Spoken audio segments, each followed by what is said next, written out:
Hello YouTube, it's PS3 Gaming Scotland here and welcome back to another video. Hope you guys are well and gaming lots. So in today's video we will be looking at the most recent gaming news of the last couple of weeks. So sit back, relax, and I hope you enjoy today's video. So first up, Xbox. We're going to be talking about Xbox today, and basically they've announced an all digital console. Now I genuinely wish them well in this endeavour. I suppose someday in the gaming community has to be the first to test the water for an all digital console as we're approaching an all digital future. Personally, I don't want it, and I'm sure a lot of other gamers, young and old, also don't want it. But anyway, I wish them all the very best in their endeavour to make an all digital console. So basically it's called the Xbox One X All Digital Edition, or the SAD Edition for short. The name does really suit this because it's technically in the end to physical media as we know it. That's if it does succeed. I don't think this will succeed, however. So it comes with 3 pre-installed games. Basically it has no disc drive and costs around £250 or dollars, or the equivalent in dollars. Basically they're charging you for not having discs. I think a disc drive only costs around maybe $30 to $50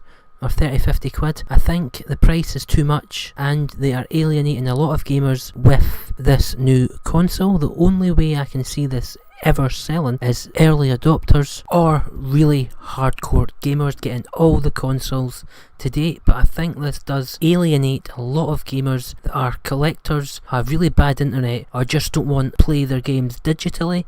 Anyway, that is the Xbox SAD Edition. I wish them well. I genuinely do wish them all the very best, but it's not something I'll be buying into anytime soon. So next up we have the long awaited announcement of PlayStation name changes. So it was originally launched on the 10th of April at the time recording this video.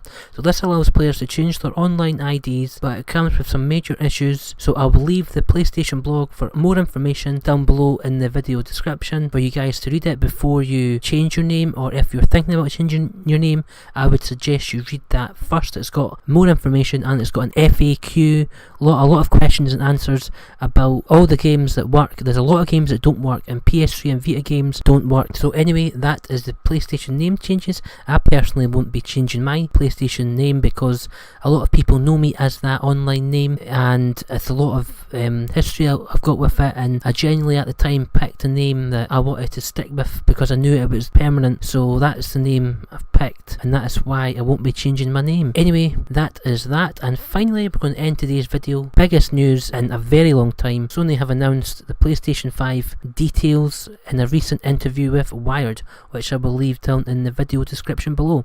So it's 8-core AMD CPU. Basically it's a 3rd gen Ryzen chip. Now before we get further into this, I'm pretty technical, but in terms of like the graphics, CPU, hardware stuff, I'm going to leave that to the professionals and all the very hardcore techie hardware fans down below. So I don't claim to know much about this at all, but I'm just reading what I've picked up in my research. So it's got 8-core AMD CPU, so it's 3rd gen Ryzen chip. Basically better graphics with improved lighting and improved audio, up to 8K resolution displays. At the moment I personally don't own a 4K telly or a PS4 Pro. I know a lot of people don't. We're not even at the 4K stage, but you have to bear in mind this console over the next 6 or 7 years may eventually have the ability for 8K, and a lot of people might have, God forbid, 8K TVs. We're not even at the stage of 4K. I think it's a good idea to have it in because you have to pre-plan for the future, but at the moment nobody's even at 4K. Well, I don't know many people that are at 4K. I'm personally not, and it'll take a good number of years for 4K to happen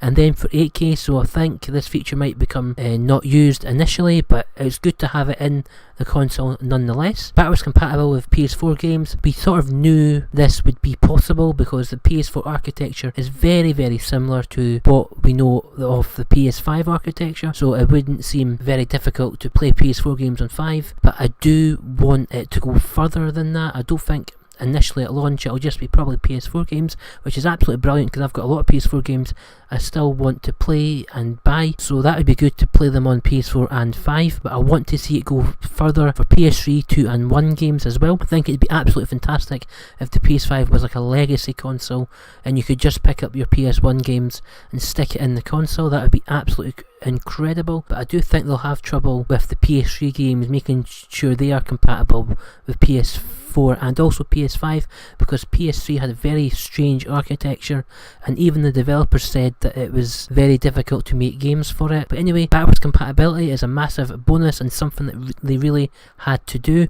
So the current PSVR headset is going to be fully compatible with the PS5. That is absolutely brilliant for all your PSVR owners. As I say, there's 4.2 million people that have it. This is only going to increase with the PS5, but I do have a sneaky suspicion, this is just my opinion, but I think they might introduce PlayStation VR 2.0 maybe sometime halfway through the next generation possibly. PSVR is fully compatible with the PS5, so they're going to have a disc drive, which is a big nod to physical media continuing with the PS5. Absolutely fantastic. I'm pretty much sold on the PS5, but there's less of a jump, I would say, from the PS4 to 5 at the moment, because the games look absolutely outstanding on the current base PS4.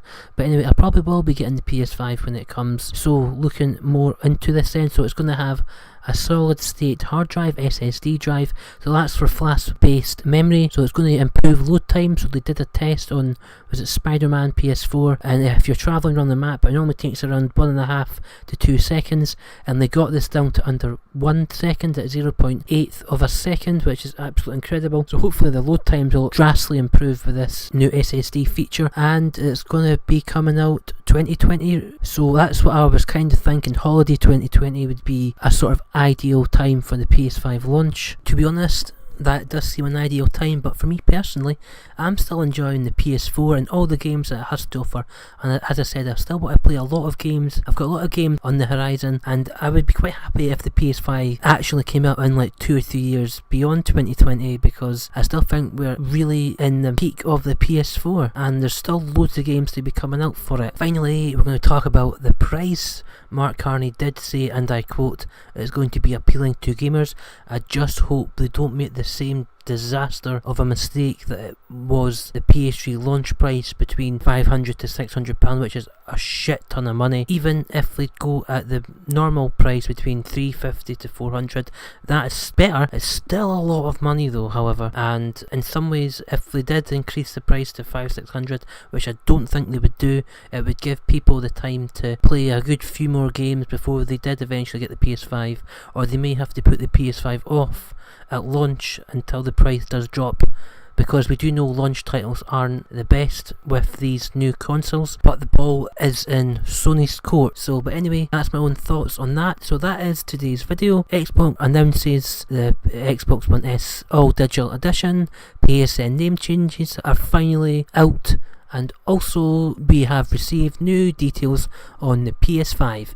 That has been today's video. Thank you very much for watching, and let me know your thoughts down below in the comment section. Thank you very much for watching. I've been PS3 Gaming Scotland, and I'll see you on another video. Thanks very much indeed, guys. Bye bye.